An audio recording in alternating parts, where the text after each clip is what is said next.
Hello, and welcome to another episode of Wheel of Horror, the podcast where two best friends spin a wheel once a week. It chooses the horror film, and they discuss it. Today we're talking about 2017's Creep 2, which was directed by Patrick Brice. I'm your co-host, Alec. And I'm Erik.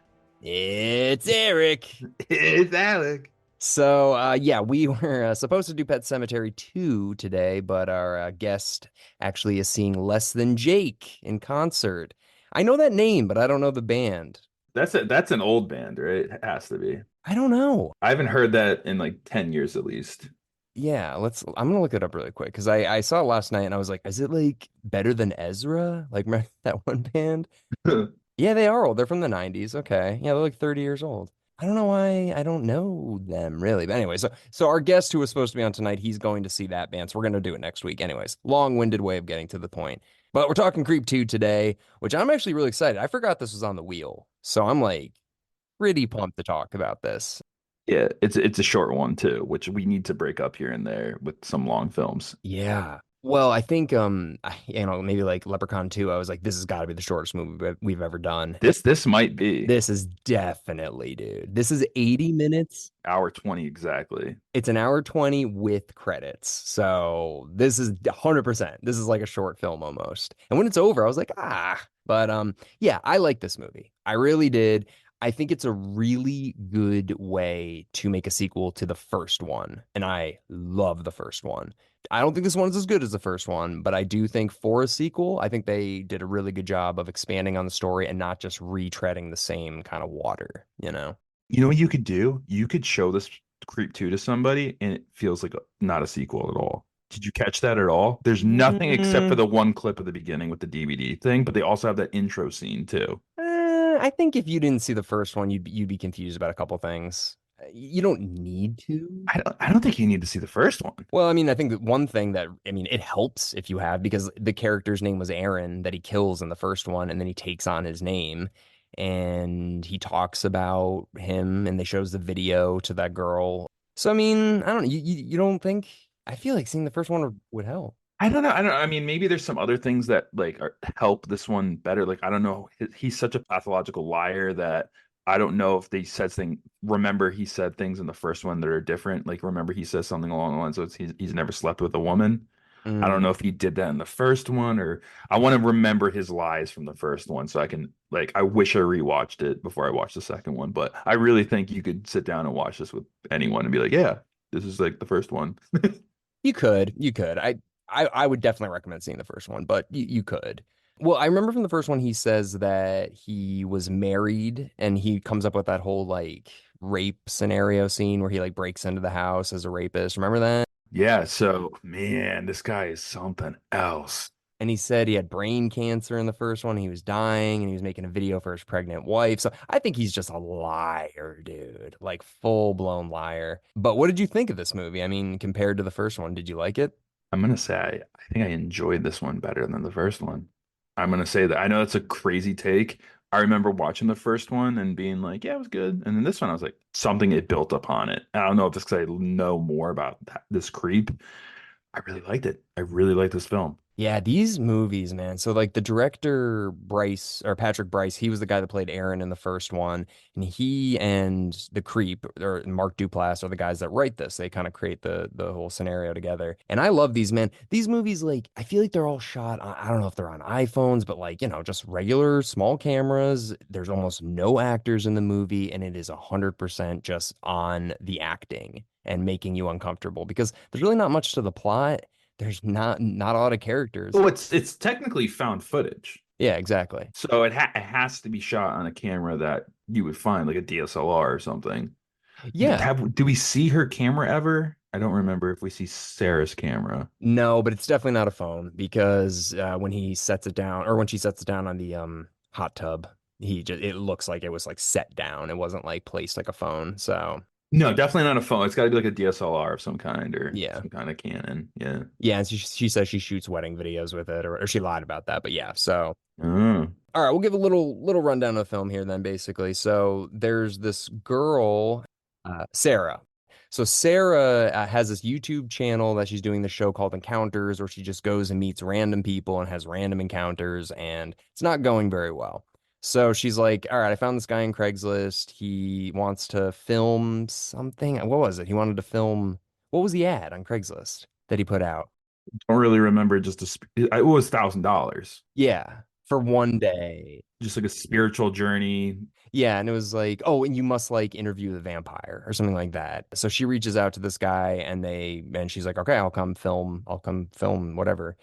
And gets to the house, and it's this creepy guy from the first one, who his name was Joseph in the first one. His name is Aaron in this one. So it seems like he takes on the name of the most recent person he kills or somebody that he's killed in the past. And then we get to the house. Also, he's 40. He's turning 40, and he's kind of, I mean, yeah, let's get to the house first. Keep going. Yeah, I mean, so Sarah comes into the house and she sees Aaron making like a green smoothie, and right from the start, it's already just like awkward. Like the door is unlocked and open. He knows that she's in the house. She's trying to talk to him. He's blasting the Blender. blender. Yeah, so it's like just like awkward right from the start. But she's used to awkward, weird people, which kind of Right. gives it a good thickness to the plot. Like he's Yes. a creepy guy. He's socially awkward so far, but she's not creeped out yet. Where you or me walking into this dude's house would be like, "Yo, what's up?" Ah, that's so smart because in the first one, that's basically how Aaron is. He's like most people, how they would have been like, okay, like this, I know, and it's just like she's so desperate for not attention, but for encounters to take off. This is her last episode she's shooting. yeah, it's like she's not acting how most people would act when she gets to this house. She is like full blown putting up with everything this guy's doing, letting him be awkward. And then, I mean, how long do you think after she's been there does he say that he's killed 39 people and he's a serial killer? Like an hour? Not even? I don't think even an hour. I mean, he gets naked within 10 minutes, right? I mean, yeah. That's not what she said, and then within like the first half an hour, he kind of unveils like I'm a serial killer. Within the first hour, yeah, he is fully naked, gets her to get fully naked, and then tells her that he's killed 39 people within the first hour of meeting her. And she sticks around. I mean, what do you think? I mean, she says she doesn't believe him, but like, he shows her the video from the first movie of him killing Aaron with the axe at the lake or whatever. I mean, that looks real. I mean, I know we know it's a movie, but I mean, you watching that, wouldn't that kind of freak you out? I mean, she's probably thinking he obviously knows videos. You know, he's been talking about framing stuff. He's mentioned Francis Ford Coppola. I don't know in what order at this point, but you'd have to say like this is I'm getting punked right now. Like it's unreal. Yeah. Like, and someone who says I've killed 40 people, wouldn't you say, yeah, right, dude, the cops would get you by now. Yeah, we hope, we think so.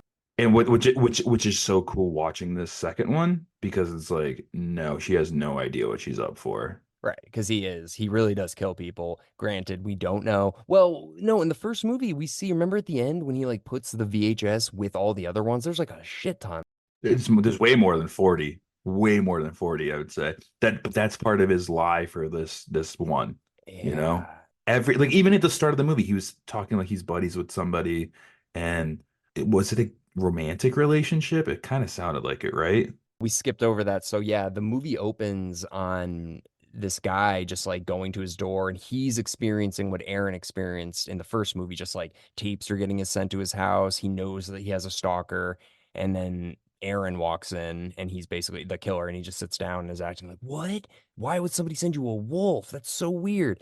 So, yeah, I think that Joseph was like maybe attracted to him, and he says like I love you, man. He's like I love you. Like he said it like weird, not like a friend would say it. Like we had chemistry, like kind of way of saying it. So I think they had like a romantic fling at one point. But like I feel like each time he does this, he does like a brand new story, and this is his story with Sarah that he's doing. Yeah, dude, it's all fake. Everything he does is fake. I think every time he comes up with a whole new story, whole new scenario. The only thing is, in the first movie, do you remember the sister calling and it's like, you need to get out of there right now? Remember when Aaron was in the bathroom in the first movie and he calls the sister of Joseph after he drugs him? Do you remember that? Yeah, what was that about? So unless she's in on it, some random woman, because we never meet her. So we know Joseph has a sister, and we know the sister is aware that he's killing people and crazy. We do know that, at least from the first movie. That is never talked about in this one again. Sarah never calls anybody. She never talks to anybody but Aaron throughout this whole movie. So It's yeah, the dude. only other outside person besides the people in camera. Yeah. So it's just those two. Damn, I forgot about that. Yeah. We just need to assume he's a liar. Everything he says is a lie. He could have just paid someone on Craigslist, like, hey, when someone calls this number, say this. I think she called him. So that I can't remember, but I think the sister called him. Well, he could have paid for that. You never know. You never do know, you know. And there is a third one that is confirmed, so we could get some answers. But anyways, back to this movie. So Joseph is like, all right, I'm gonna film my like last movie where I want to like give a full-blown reveal. And like, dude, if this was real, like let's say this was on Netflix or this was on like HBO Max or something like that, and it was like a guy that has been under the radar as a serial killer for the past 20 years and has killed 40 people that we know of, and he is giving his tell all. Like, dude, that would be a huge documentary if that was released, if that was real, you know? There are some documentaries of I forget the name of the killer, but like prison, like he just ice cold, but not like this guy's the way he does it. I don't know. It's just wild. But there are like confessions of the killer or something. I forgot what it's called. But this guy is free and is doing it like intentionally. Like he figures out a random person on Craigslist just so he can give his tell-all story. Like that would be insane. That would be. I mean, that's why she's sticking around Yeah, that's too. probably what she's thinking. She's like, if this is fucking real and I put this out on YouTube, this is it. Like I'm gonna get like, documentary deals and whatever. And he's spilling it out. He's like, I've killed people, once a year for my birthday or whatever. I forgot exactly. I phrased it, It's but he's turning. more than Yeah, one a yeah. year. But he's saying I'm turning 40 and it's killing people has turned into a job. Whoa, that's a lot. That's a heavy comment. But what was the other thing he said? I forgot.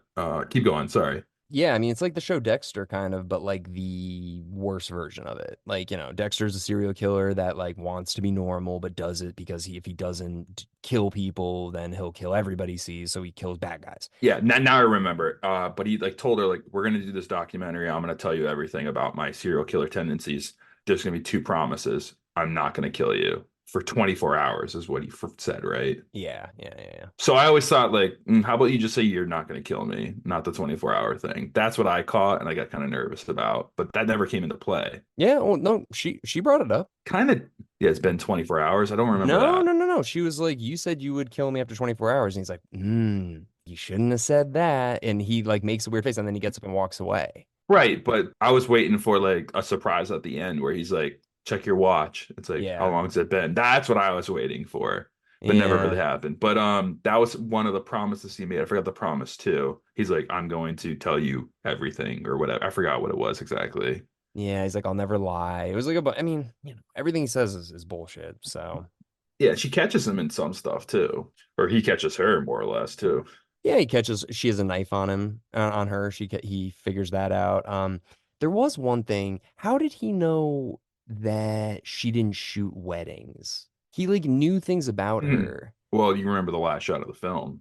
He's following her. He's been stalking her and learning about her for probably a while. But she did say she's saving up to go to grad school. So I'm assuming that's after this. But you hear the whistling. You hear the whistling at the end too. It's just like what? I don't know. Yeah, we'll cut to the end really quick. So basically, Sarah escapes and she goes to New York City, and then there's a guy on the subway filming her, and he's whistling, and it's like clearly Aaron. But I guess that doesn't really explain though, like how does he know all this stuff about her already though? Like knows that she doesn't film and about encounters, he knows about that. Her YouTube channel, he knows that she doesn't really shoot wedding videos. He knew all of these things about her. So I think the New York video at the end is after this event of the film, but it could be before. So it could have been him stalking her before. Could have been. I don't know. I would imagine afterwards, Yeah, me too. but I also thought he does his research pretty well.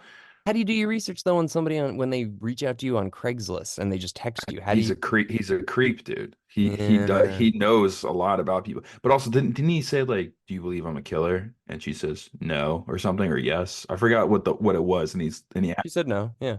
And he asks her again, and she's like, she says something else. I forgot what it was. It wasn't that. It's another thing. But it's almost like he's such a good liar. He knows when people are lying. That could be. Yeah, because well, yeah, I don't know. That's my only gripe with the movie is that they don't give any detail as to how he knows anything about her. I think that could be it. I think that could be it. Well, the knife thing, he could have a camera in the bathroom. That's easy. Yeah, that's easy. But him knowing about her YouTube show, that there's no way anybody could know that unless they did research on the person beforehand. And like, how does he know that she has a YouTube channel? What's it called? How does he know that? He's been stalking her, and he sent out like a bait to try to get her because she knows that's how she's been doing encounters by Craigslist ads. That's how she's finding the other 9 people she's made episodes about. So he's doing. No, because I really think he's done his work on getting her to bite. oh, absolutely. But there's no explanation. So that's what I'm pissed off about. I think you're right, but he doesn't say how he gets the information, and we never see that. So that's what I'm pissed off about because she's following random Craigslist ads. She's not putting ads out for people. She's finding these ads on Craigslist. So he doesn't even know anything about her. Maybe he's watching her encounters videos, which have 9 video views or whatever. Maybe he's one of them. But for him to be like, okay, now I'm gonna, I don't know. Anyways, it's too much. My take is maybe when she texted him, he did like a back search on her number and then went from there and found out about her. That's Yeah. one thing. Or he stalked her before and baited her into biting on his Craigslist ad. I hope they get into that in the third one. I really do because it's an interesting idea of how did he know that stuff. But anyways, all right, yeah. So we'll get to the him about to kill himself, but first he takes her to the this lake in LA somewhere and he's just like, "Oh, I wanted to film this shot of me like Jesus in the water getting baptized or something." And it goes wrong. That scene kind of just felt like it went nowhere because, like, I don't know, it just showed him getting frustrated, her thinking he's weird, but it didn't, like, nothing really came of that. The relationship is getting stronger in that Yeah, scene because yeah, she's helping him realize, like, hey, what would Coppola do? And I think that yeah. clicked in his mind. Like, I don't know, but he's just so like, oh, it's like he set that up. Even that, like, it's like, oh, I don't even know if I believe that there was water here before. I don't even believe anything he says. You know? There's no way that water was that high. There's no way. In LA, that doesn't exist. I know. That's why I'm like, this guy. I don't believe I don't know anything he says is truth. Nothing except he kills people. Yeah. And then before he asks Sarah to kill him, there's a weird scene in the hot tub, which I actually really like this scene. It's Aaron blasting this 90s jam band music and Sarah comes down, she's like asking him about it and he's like I want you to leave. And he's like really adamant that he wants her to leave. Wait, was he playing? Was he playing less than Jake? Sorry, I had to do it. No, I was Nah, sorry. Keep going. Keep going. I think that band, I think that was his band. I'm just guessing, but I think that like he was in a band and it didn't go somewhere and that's I don't know. That's a good idea. Yeah. But he tells this story about where he heard that song, and that was the night where he committed his first murder was at the concert. Didn't he say his favorite song was Sarah too? Had something with Sarah. Yes, Sarah likes her juicy fruit. That was the name of the song Yeah. by this band. I can't remember the name of the band now, but yeah. So I thought the Sarah song was I think it was Boston, or no, they sing Amanda. Who sings Sarah? And Hall and Oates does Sarah Smile. Yeah, there's a song that's like Is Sarah. that Oh, it's Journey? Jefferson. No, it's Jefferson Airplane. Oh, right. You're Or right. Yep. Jefferson Starship. Anyways, yeah, so he just tells this long story about his first death or his first murder, but he was about to get killed. So he was hitchhiking after the concert. He was all fucked up, and this guy catches him in he tells the story of a guy catching him. And then he's about to get killed by this guy who catches him. He puts him out in the woods, makes him dig a grave, and he's like, I'm going to kill you now.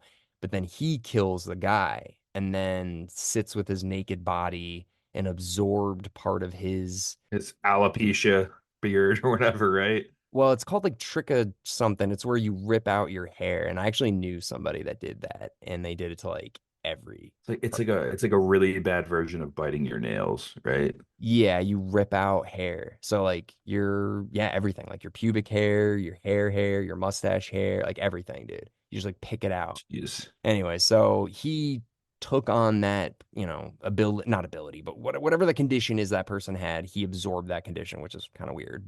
Also, the idea of killing people probably absorbed that too, if that's even true. We don't even know anything about this guy. Yeah, yeah, maybe. So, anyways, that whole scene, yeah, I mean, it could be real. It could be him actually confessing about his first murder. Really could be. That band could be real. But there's one line that he said that I kind of liked where he was just like, "This song has more like emotion in it than any poet could ever write in 100 years or something like that. And I was like, ooh, like that's kind of a like it makes you think that line. Hmm. I don't know. I liked No. it. Yeah, it's Just not bad. like music can be more emotionally connective than 100 years worth of writing. And I was like, whoa. Well, remind me of that when we get to the end of the podcast. I'll have a thought. Keep going. What's up? What else happened? What happened next? So the hot tub scene was weird. She hops in with him, comforts him, Yeah. massages him. I mean, she's in it to win it. She wants this episode to be the episode that like is going to go viral, which honestly probably would.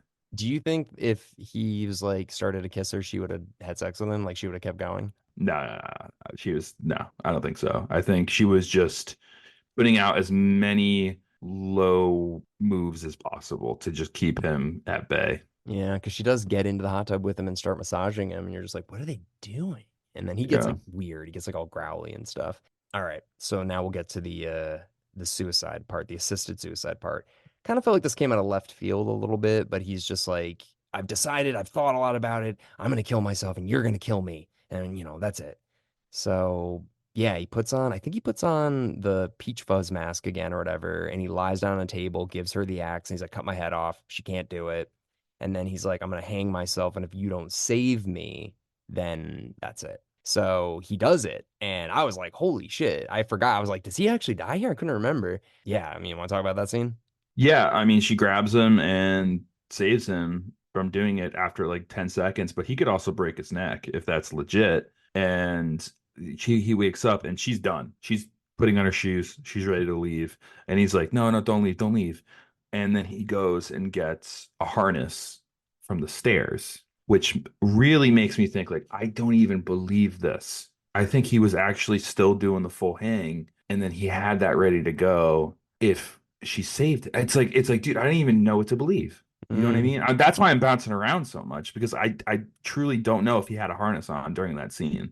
I think he did, dude. There's no way you could do that and not break your neck. I mean, it wasn't terribly. Yeah, you're right. You're right. There's a risk of that, but maybe I don't know. I don't know what to believe with this guy. But yeah, okay, so to that point of him, like maybe it's not a harness that he wasn't wearing a harness. Maybe he really did do that because he was like, okay, like I'll see if she actually is gonna help me or not. Maybe, and then uses the harness to be like, see, I was just joking with you. This is a crazy joke, but I was doing it.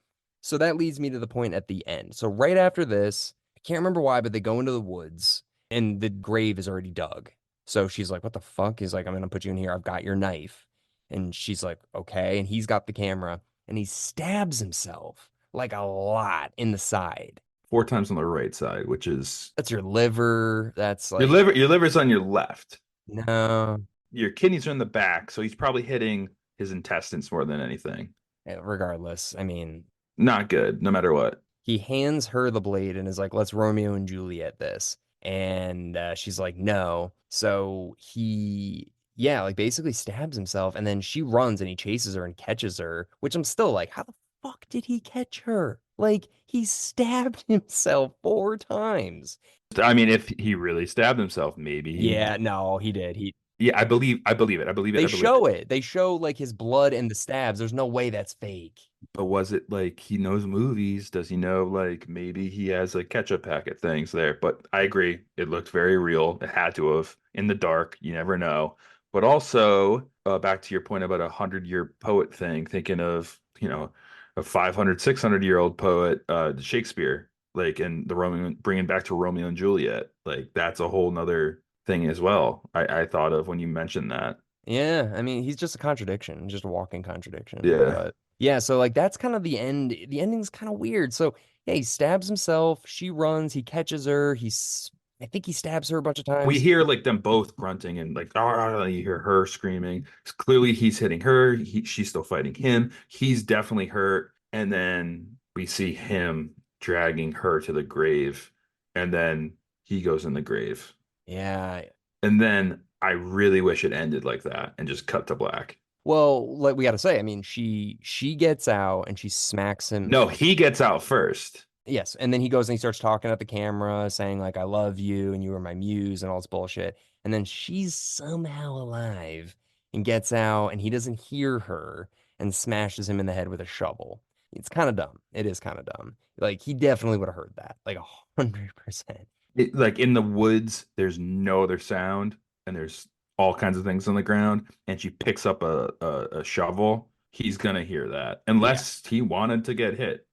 Yeah, so she smashes him in the head with a shovel. Great shot, by the way. That was awesome. Yeah, it was cool. It looked good. It really did. And then the next scene we've already talked about is her in New York City. She did say she wanted to go to grad school. So Well, she leaves the camera and runs off. yeah. So does that mean she never gets this footage back? Oh yeah, definitely not. He put this all together. Hmm. This is so yeah, that sucks for her that she got nothing out of this. And here's the other thing about this guy, man. I think this guy like either lives on like Airbnb or kills a person, immediately takes over their house, and then kills another person, then immediately takes over there and just bounces from house to house. That's another thing I'm thinking of too. But since he uses Craigslist, I think like it has to be like an Airbnb thing where he then kills the owner of the Airbnb and becomes that person before Airbnb can even catch that. Yeah, and then he moves on to somewhere else because this one takes place in LA. The last one took place north of LA, just like, in a random place. The other thing I noticed about this house was there was an exit sign above the door, like a building, like a commercial building exit sign. And I was like, that's weird that that's there. Like, what is this house? Yeah, that's a good question. It's in the middle of nowhere too, just like the last one. So he definitely has like a way of coaxing people out into wilderness and then playing with their fears of uncomfortability and then ultimately trying to kill them or killing them. She escapes. Hopefully she'll be in the third one or we'll get some explanation. Mm-hmm. Yeah, I don't know. As a sequel though, I mean, dude, this movie would have I wouldn't have sucked, but it would have just been boring if it was just another version of the first one. Like, he gets another creepy guy. No, this expanded upon it big time. Yeah, it really did because it was just a totally different movie with the same character. And seeing Mm. him be different, like different motivation. This isn't another kill video for him. This is like a different video. It was cool. Who's the director? It's not the actor and the director wrote it together. Mark Duplass is the actor who plays Aaron, but slash the Aaron from the first one is the director too, right? What's his name? His name is Patrick Bryce. Awesome stuff. But Mark, what an incredible actor Yeah. to pull this off the way he pulls it off. Awesome. I watched him in the morning show too. He's really good. I know I mentioned that in when we recorded the first Creep, but damn, dude, he kept me on the edge of my seat. Yeah, he really is a good actor in this. This is not an easy role at No, all. no. I feel like he based this on somebody. Like, I would love to hear behind the scenes, like a commentary track about this, because the thing that sucks about this movie, though, dude, is it's a Netflix movie. So there's no DVD, there's not going to be a commentary track. And the other thing is, same, because it kind of sucks for you and me when we do these sequels, we look at the runtime comparisons and the budget Yeah, comparisons. I'll do that real quick. I don't have the budget. No, you can't. There's no box office or budget. No, but I'll walk through the other stats. So Creep 1 came out March 8th, 2014, hour 27, so slightly longer than this one. Rotten Critics score 91%, Rotten Audience 66%. Like you said, no budget, no box office. So streaming numbers, like what is it? That's what I was trying to say. Like 15 years from now, 20 years from now, if a kid is looking up these movies to be like, oh, how did these movies do? There's going to be no statistics. There's got to be some streaming statistic eventually. Creep 2, though, October 6th, 2017, hour 20, 7 minutes shorter than the first one. Rotten Critic, 100%, but that's only 23 critics. Rotten Audience, 72%. So also well loved. Yeah. Dude, I agree with you, though. Agree with you. Yeah. 100% is a little too high, but I gotta say, I just gotta say this. I love found footage movies. I just can't stop watching them. It Like reminded me of what's the one we watched with the.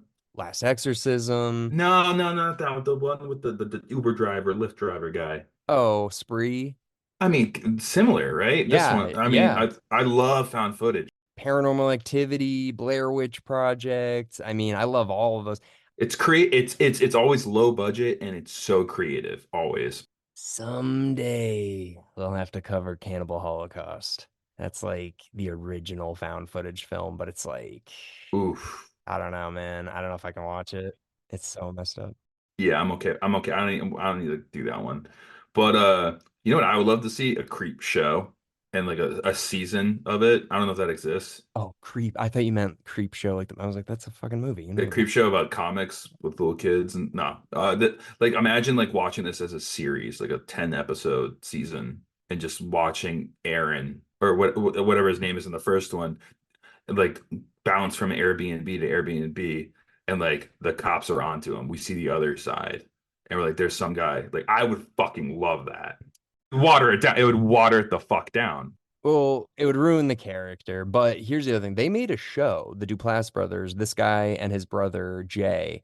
They made a show called Room 104, and it's on HBO. And it's about a room in a hotel, and every episode is completely different. It's just about the next two people that come into this hotel room, but the hotel room is super haunted and something always goes wrong. And it's like from the 30s to the 80s to modern times in the future. It's like every episode is just like a different family or people that go into this hotel room. So it kind of would be like that. It would be like each episode. Yeah, and a Dexter kind of mix, I guess. But like watching a new show about a fake serial killer is kind of cool. Yeah, I never watched You, but people seem to like that. That's probably similar then, you know. Yeah, I never watched it, but anyways, all right, we don't have a wheel to spin this week because we are doing Pet Cemetery 2 next week with James Boyland. We wrote to Edward Furlong. I don't know if he can make it, but we'll see. We'll see. He's doing podcasts now, so he might get back to us. I'm sure if we threw him $300, he'd do it. Come on, dude, of course. Fuck it. Yeah, give me money. Oh my God. All right, everybody. Well, thank you very much for listening into our discussion on Creep 2, and we'll see you next week with Pet Cemetery 2 for real. Woo!